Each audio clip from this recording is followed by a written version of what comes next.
Hai teman asa, saya Dr. Sheila dan kalian sedang menyaksikan Twix.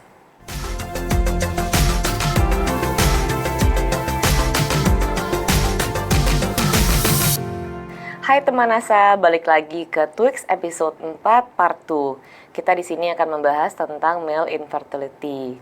Nah, selain juga tadi low testosterone yang ada di gender traits yang male, infertility itu salah satunya yang kita bisa lihat apakah kita ada faktor risiko atau ada risk. Nah, dengan cara kita tes DNA ini, maka kita dapat screening nih untuk mengetahui bagaimana mengatasinya apabila ada risiko.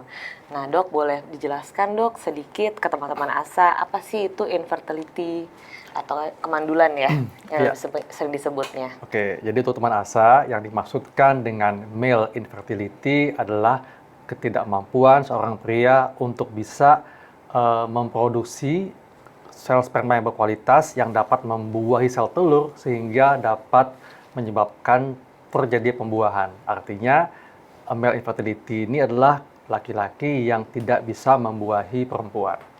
Oke, Dok. Kemudian apa saja sih faktor-faktornya yang membuat male infertility dan apa aja faktor lingkungan yang mempengaruhinya, Dok? Ya. Jadi faktor-faktor yang mempengaruhi terjadinya male infertility banyak ya. Yang pertama adalah gangguan hormon tiroid. Oke. Nah, karena tiroid ini adalah hormon yang berperan juga untuk mengatur kinerja organ reproduksi laki-laki, termasuk dalam hal mengatur, membantu produksi sel sperma. Laki-laki yang mengalami hipo atau hipertiroid akan menyebabkan berisiko untuk mengalami infertility. Yang kedua adalah hiperprolaktinemia. Jadi peningkatan hormon prolaktin. Nah, kalau hormon ini meningkat akan menyebabkan tidak hanya infertility, juga akan menyebabkan terjadinya penurunan libido seksual maupun disfungsi ereksi.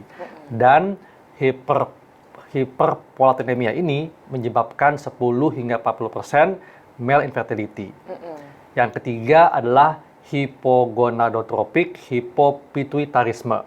Ini merupakan kondisi ketika kelenjar hipofise di otak tidak cukup memproduksi hormon perangsang folikel FSH dan LH untuk dapat menstimulasi kelenjar seks untuk memproduksi hormon testosteron yang membantu untuk produksi sel sperma.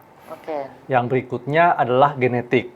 Memang infertility itu tidak diturunkan, tapi ada kondisi tertentu, kondisi genetik tertentu yang menyebabkan laki-laki sulit untuk memiliki keturunan. Di antaranya adalah sindrom Kallman atau sindrom Klinefelter. Yang berikutnya adalah panhipopituitarisme, di mana ini merupakan gangguan kelenjar hipofise di otak yang menyebabkan gangguan produksi semua hormon, sehingga menyebabkan gangguan di berbagai organ tubuh. Yang keenam itu ada kondisi akibat infeksi. Ada penyakit infeksi yang menyebabkan terjadinya peradangan pada testis, contohnya infeksi pada testis, kemudian infeksi pada prostat, bahkan ada sejumlah penyakit infeksi menular seksual yang menyebabkan terjadinya infertility. Contohnya gonore, sifilis, bahkan HIV. Yang berikutnya lagi adalah tumor, ya, baik itu tumor pada otak maupun tumor pada testis. Dan kalau kita membahas tentang pola hidup, ya, memang kualitas sel sperma akan menurun dengan bertambahnya usia. Namun, ada sejumlah pola hidup yang mempercepat penurunan kualitas sel sperma. Di antaranya adalah obesitas, ya, lalu menggunakan obat-obatan terlarang, merokok, mengkonsumsi alkohol berlebihan, dan tadi yang saya katakan di awal, laki-laki yang sering menggunakan celana dalam ketat itu juga akan menurunkan kualitas sel spermanya. Iya, oke. Jadi infertilitas itu banyak sekali ya pengaruhnya ya, dari faktor luar dan juga faktor dalam. Nah, kemudian terkait dengan part 1 yang tadi mengenai low testosterone, tadi kan dokter sudah menjelaskan kalau kelenjar hipofisis di otak itu menurunkan semua hormon-hormon di tubuh. Jadi memang berpengaruh sekali testosteron itu membuat infertilitas kepada laki. Jadi kalau misalnya ada gangguan pada kelenjar hipofise di otak, di mana kelenjar ini kan akan memproduksi hormon perangsang folikel yang akan menstimulasi kelenjar seks atau testis untuk bisa memproduksi hormon testosteron dan membantu untuk pematangan sel sperma. Iya. Artinya kalau ada gangguan pada kelenjar hipofise di otak, misalnya akibat tumor otak atau mungkin terkena radiasi pada area kepala, maka berisiko untuk mengalami gangguan infertility dan juga gangguan penurunan penurunan hormon testosteron. Oke, selain dari gangguan kelenjar hipofisis tadi, Iya. yang membuat erat kaitannya low testosterone dan infertility lainnya apa aja, Dok? Iya, jadi memang hormon testosteron ini berperan penting untuk pematangan sel sperma. Jadi kalau misalnya ada laki-laki, katakanlah dia memang mengalami gangguan hormon testosteron sedari dia kecil, ya. Jadi dia mengalami hipogonadisme sedari dia sebelum pubertas, maka hal ini akan menyebabkan orang tersebut akan sulit untuk memiliki keturunan karena adanya gangguan produksi dan pematangan sel sperma tadi. Iya, oke. Jadi banyak faktornya juga ya, termasuk tadi berarti hipogonadisme primer ya, Dok ya? Iya. Yang dari kecil Betul. ya? Oke, baik. Jadi kasus infertility atau kemandulan emang dari dulu kan stigmanya biasanya diberikan ke perempuan ya, Dok ya? Iya, iya. Jadi ada juga nih data dari CNN Indonesia yang menyatakan, jadi dari salah satu ahli urologi di RS Bunda Menteng, jadi membilang kalau 15% di dunia emang ada gangguan infertilitas dan 50%-nya itu sebenarnya adalah pria. Cuman emang tidak terlalu terlihat ya gejalanya ya, Dok, dibandingkan perempuan atau bagaimana? Iya. Jadi bisakah dokter kayak elaborate nih ke teman-teman ASA? Jadi sebenarnya tuh infertility itu apakah pria juga yang cukup ya mempengaruhi dalam satu hubungan? Iya. Gitu. Tentunya kan untuk bisa memiliki momongan, Iya. harus ada pertemuan antara sel sperma dan sel telur. Kalau sel telurnya tidak masalah, tapi sel spermanya bermasalah, tentu tidak akan terjadi pembuahan. Artinya, kalau kita membahas tentang pembuahan atau usaha untuk mendapatkan momongan, maka yang mesti terlibat itu tidak hanya perempuan, tapi laki-laki juga. Ya. Betul. Dan memang kenapa perempuan yang selalu dipojokkan, disorot atau harus cek duluan, ya. Betul. Karena ini akibat pemikiran kita yang yang menempatkan laki-laki itu di atas segalanya atau sistem sosial patriarki, ya. Jadi lebih perempuan, tepat itu ya, Dok, perempuan itu hanya sebagai objek, itu nggak boleh, ya. Laki-laki, perempuan setara, bahkan dalam hal seksualitas. Iya. Artinya, kalau ingin memiliki momongan, ya katakanlah sudah menikah lebih setahun, sudah sering melakukan hubungan seks tanpa kondom lebih setahun, tapi belum punya anak. Betul. Nah, maka yang mesti dicek adalah perempuan dan juga laki-laki. Iya. Gitu. Batasnya 12 bulan berarti, Dok ya? Iya, 1 tanpa tahun. kontrasepsi ya? Betul. Oke. Karena ini juga mungkin yang tidak banyak yang tahu ya, bahwa gangguan fungsi seksual pada laki-laki juga dapat berkontribusi terhadap kemampuan pasangan untuk mendapatkan momongan. Betul. Contohnya apa? Contohnya ejakulasi retrograd. Ini merupakan ejakulasi di mana keluarnya itu tidak keluar. Jadi spermanya itu tidak dimuncratkan keluar, tapi masuk ke dalam, ke kandung kemih. Nah, penyebabnya apa? Penyebabnya bisa karena infeksi prostat ya, atau adanya penggunaan obat-obatan tertentu, bahkan penyakit diabetes gitu. Berikutnya adalah laki-laki yang mengalami disfungsi ereksi. Ya. Jadi kalau dia mengalami disfungsi ereksi, maka dia akan kesulitan untuk melakukan penetrasi ke vagina perempuan, ya. Jadi dia akan sulit untuk memiliki momongan, kecuali kalau dia melakukan bayi tabung. Itu pun syaratnya kalau sel spermanya nggak bermasalah. Betul. Ya.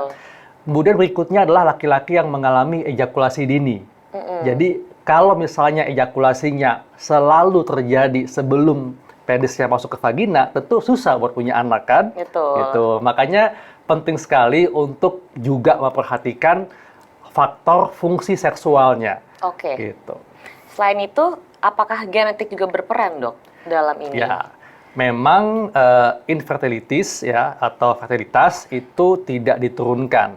Oke. Namun ada sejumlah kondisi genetik yang membuat seseorang itu sulit untuk memiliki momongan. Jadi ada kondisi kromosom yang membuat laki-laki sulit untuk memproduksi sel sperma atau memiliki kualitas sel sperma yang baik.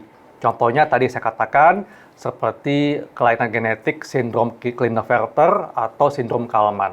Dan tentunya ini memang cukup sulit untuk diobati.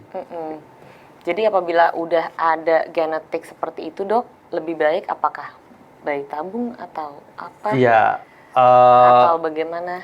Kalau solusi? untuk kondisi gangguan sindroma tertentu ya, memang agak sulit untuk memiliki anak. Kalaupun menggunakan metode bayi tabung, tentu dibutuhkan kualitas sel sperma yang betul-betul baik kan. Iya, betul. Nah, kalau dia memang mengalami gangguan sindroma Klinefelter atau sindrom Kallman, ini kan sudah terjadi gangguan hormon testosteron juga, sehingga akan menyebabkan gangguan pertumbuhan dan perkembangan organ seksual laki-laki, diantaranya gangguan pertumbuhan testis. Iya. Kalau testisnya tidak berkembang, tentu tidak akan memproduksi sel sperma. Yang sehat Iya, yang jadi berkualitas. akan sulit untuk memiliki momongan. Oke, baik.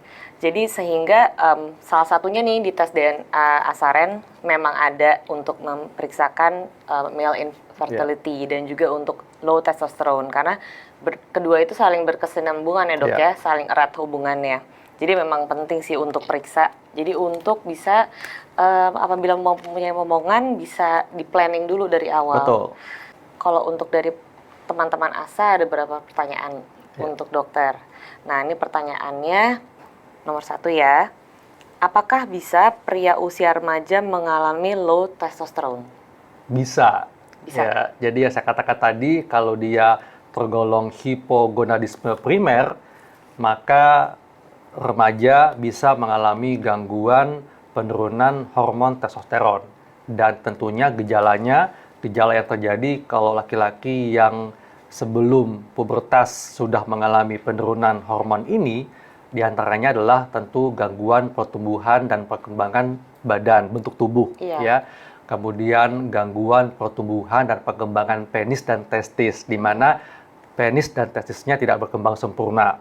Lalu terjadi pertumbuhan payudara pada anak laki-laki.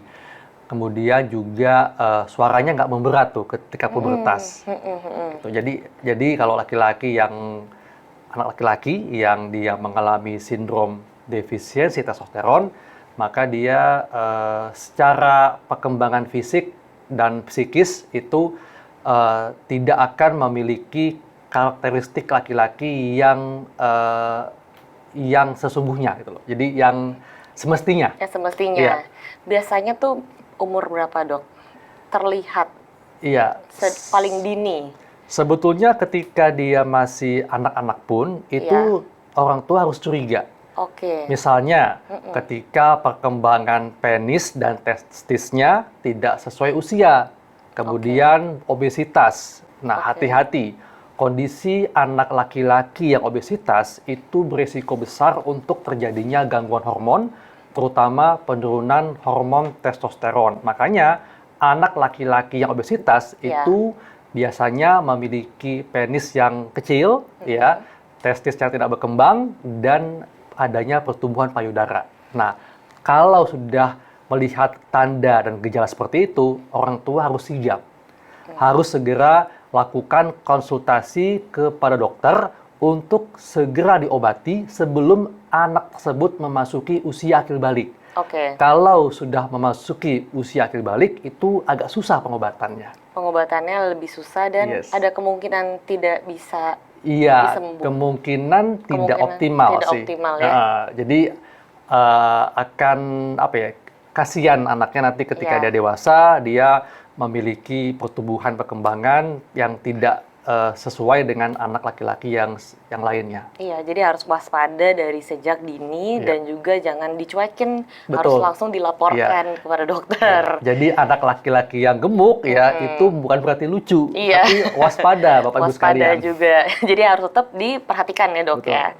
Oke, sekarang pertanyaan kedua, adakah gaya hidup yang bisa membantu untuk meningkatkan hormon testosteron? Ya, tentunya lakukan pola hidup yang mendukung produksi hormon testosteron yang optimal, Iya. ya. Antara lain mengatur pola makan, ya. Jangan sampai obesitas. Iya. Penting banget itu ya. Lalu tentunya hindari makanan berkalori tinggi, makanan manis seperti cake, pastry, minuman bersoda, minuman kopi kekinian, itu Betul. mesti dibatasin ya.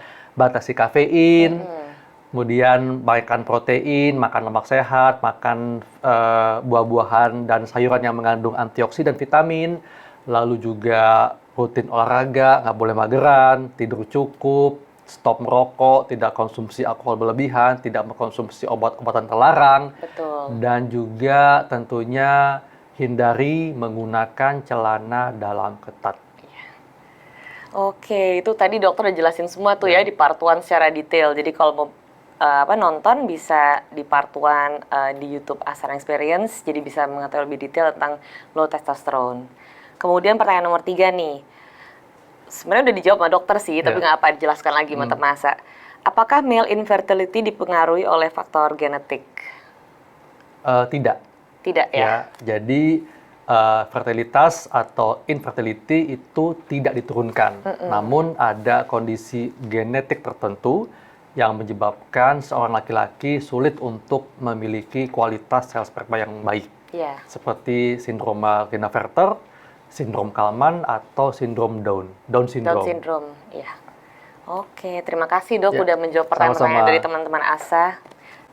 Oke teman-teman ASA, jadi untuk conclude atau summarize semuanya dari part 2 episode 4 Twix ini, jadi untuk infertility itu udah dipengaruhi sama beberapa faktor ya. Betul. Faktornya itu bisa jadi gangguan tiroid, ataupun gangguan hormon prolaktin dan maupun genetik. Nah tetapi male infertility itu paling erat hubungannya dengan low testosterone level. Karena dengan low testosterone maka spermanya tidak akan dihasilkan dengan kualitas yang bagus atau dengan volume yang bagus ya dok ya. Oke, kemudian male infertility itu tidak bisa diturunkan, tetapi ada beberapa faktor genetik yang dapat membuat sel spermanya itu tidak bagus ya dan tidak punya kualitas yang baik seperti sindrom Kallman, Down syndrome, sama sindrom Klinefelter. Jadi begitu teman-teman, jadi sangat erat kaitannya hubungan antara genetic traits low testosterone dan male infertility. Oke, jadi teman ASA, ini adalah akhir dari episode 4 dari Twix Talk Show. Terima kasih Dr. Haikal sudah menjadi narasumber kita hari ini membahas mengenai gender traits, low testosterone, dan infertilitas dalam male. Nah, teman-teman jangan lupa ya untuk follow Instagram Asaran Experience dan juga follow YouTube-nya juga Asaran Experience. Dan jangan lupa kalau misalkan ada pertanyaan bisa tulis di kolom Instagram maupun bisa juga di YouTube. Dan jangan lupa untuk mengikuti episode berikutnya.